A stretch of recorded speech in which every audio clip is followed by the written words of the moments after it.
राम जी के वचन जान करके कुछ तो शांत हुए। फिर लक्ष्मण जी मुस्कुरा दिए। उनको देख करके परशुराम जी का फिर क्रोध बढ़ गया। उन्होंने कहा कि हे राम, तेरा भाई बड़ा पापी है। यह शरीर से गोरा पर हृदय का काला है। यह विषमुख है, दुधमुहा नहीं है, स्वभाव से ही यह टेढ़ा है। तेरे जैसा सिलवान नहीं है। यह नीच मुझे काल के समान दिखाई दे रहा है। तब लक्ष्मण जी ने हंसकर कहा कि हे मुनि सुनिए, क्रोध पाप का मूल है, जिसके बस में होकर आप अनुचित कर्म कर रहे हैं, कर बैठते हैं लोग। हे मुनिराज, मैं आपका दास हूँ। अब क्रोध त्याग कर दया कीजिए। टूटा हुआ धनुष क्रोध से जुड़ नहीं सकता। खड़े खड़े पैर दुखने लग कर बैठ जाइए। यदि धनुष अत्यंत ही प्रिय था तो इसका कुछ उपाय किया जाए। किसी बड़े गुणी कारीगर को बुलाकर इसको जुड़वा दिया जाए।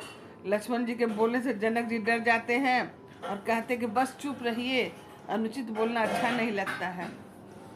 थर थर कापै पूर्ण नर नारी, छोट कुमार खोट बड़ भारी। भृगुपति सुनि सुनि निर्भय बानी, ऋषि तन जरई होय हलहानि। परशुराम जी बार बार उनकी वचन सुनकर के क्रोध में पूरा लाल हो जा रहा चेहरा उनका। अब बाकी राजा लोग तो सुनकर के थर थर काँप रहे, रानियां भी काँप रही, भाई कुछ हो ना जाए। ये छोटे राजकुमार बड़ा ही क्रोधी हैं, रह रह करके एक पिन मार दे रहे हैं। ये तो उनका स्वभाव था, क्योंकि शेषा अवतार थे, सांप फुफकारता ही है। अब ये वो समझ पाए तब ना, वो तो क्रोध में थे।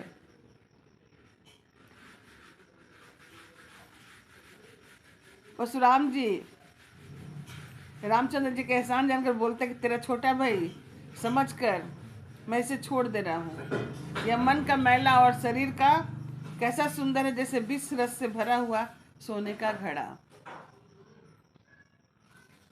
अति विनीत मृदु शीतल बानी, बोले राम जोरी जुग पानी। सुनहु नाथ तुम सहज सुजाना, बालक वचन करिए ना काना।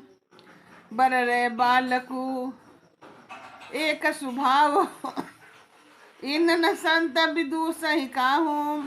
तेहि नहीं कछु काज बिगारा, अपराधी मैं नाथ तुम्हारा।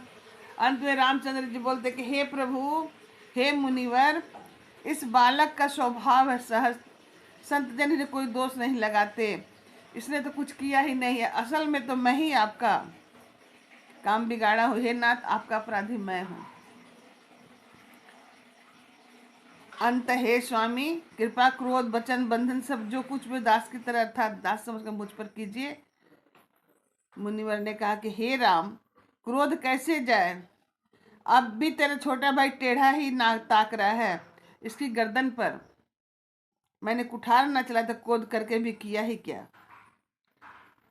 जिस कुठार की घोर करने सुनकर राजाओं किस तरह गर्व गिर पड़ते हैं, उसी फरसे की बात हुए शत्रु राजपुत्र को जीवित देख रहा हूँ।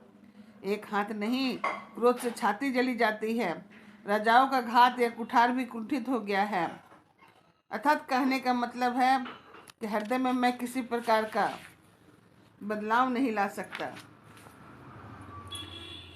जो पे कृपा जरहि मुनि गाता, क्रोध भय तनु राख विधाता। देखु जनक हटि बालक एहू, कि न चाहत जड़ जड़ मगम पूर्ण गेहू।